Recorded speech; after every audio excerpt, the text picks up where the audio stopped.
In the pre-dawn darkness, a huge Allied armada, hardly daring to believe they had not been discovered, waited patiently. 6th of June 1944. The weather had improved from the previous day, but the sea was choppy and many of the troops were seasick.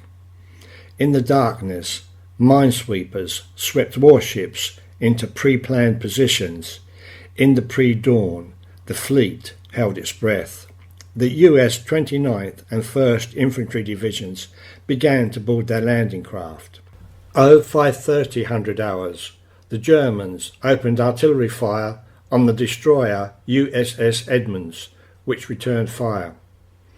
05:50 hours, the US and British ships began the bombardment of Omaha Beach.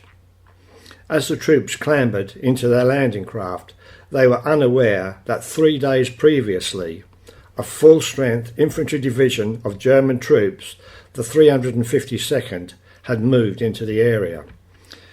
US 1st and 29th Infantry Divisions were about to land on the most heavily defended of all the Normandy beaches. The Americans had to attack across a 300-yard wide sandy beach, followed by shingle, a low sea wall and a barbed wire entanglement. This was overlooked by a steep 150-foot high sandy bluff where the enemy were entrenched. There were only 4 exits where vehicles can leave the beach: D1, D3, E1 and E3. These were extremely heavily defended.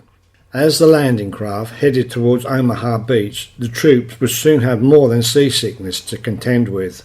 The beach was covered in anti-landing craft obstructions, most with mines attached. Belgium gates, mines on poles, log ramps, Rommel's asparagus, many with mines attached, and hedgehogs.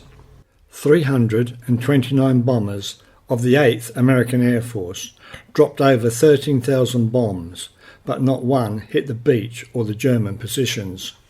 To the alarm of many, the LSTs stopped 5,000 yards out to launch their DD tanks, and the sea was rough.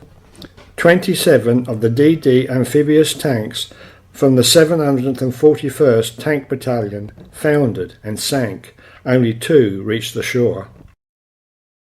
Screaming like banshees, thousands of rockets flew overhead.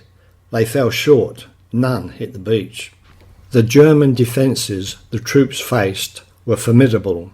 They were artillery, machine guns, snipers and mortars, 8 casemated batteries, 35 pillbox guns, 4 field artillery positions, 18 anti-tank gun positions, 38 rocket launcher sites and 85 machine gun posts. The bombs had fallen too far inland. The rockets had fallen too short. Most of the amphibious tanks had sank, and an enemy vastly stronger than expected were fully prepared. The ramps on the landing craft dropped. Troops charged out into an unsurvivable wall of gunfire. To remain on the beach was certain death. The only chance of survival was to cross the 300-yard beach and shelter behind the low sea wall.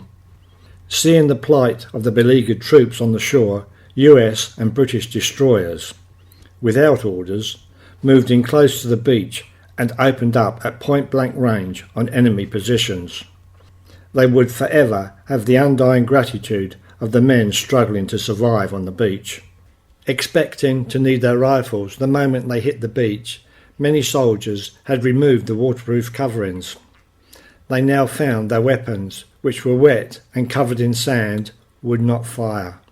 The naval demolition units, crawling on their stomachs under heavy fire, did a magnificent job. One unit completed its task but was wiped out. There was only one survivor, Seaman E. Corvez.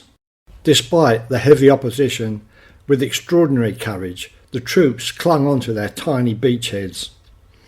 Further along the beach, the 2nd Battalion had crossed the beach almost unopposed. They broke through the German lines between St. Laurent and Colville. The British 50th Division had also broken through the German lines on Gold Beach.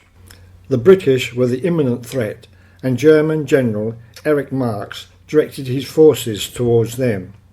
Men who had seen their friends killed, who had crossed the beach through the killing zone, who were traumatised, scared beyond our comprehension, mustered unknown depths of courage, organised themselves into fighting units, cleaned their guns, blew the barbed wire entanglements, scaled the bluffs and attacked the enemy. They attacked with the fury of men who had witnessed the slaughter on the beach. They attacked, they endured, they triumphed. At the setting of the sun, Omaha Beach was firmly in US hands. The price had been high. The dead lay scattered on the foreshore.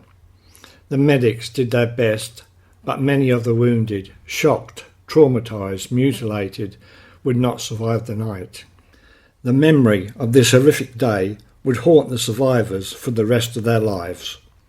Omaha Beach, 6th of June, 1944. A day of heroes.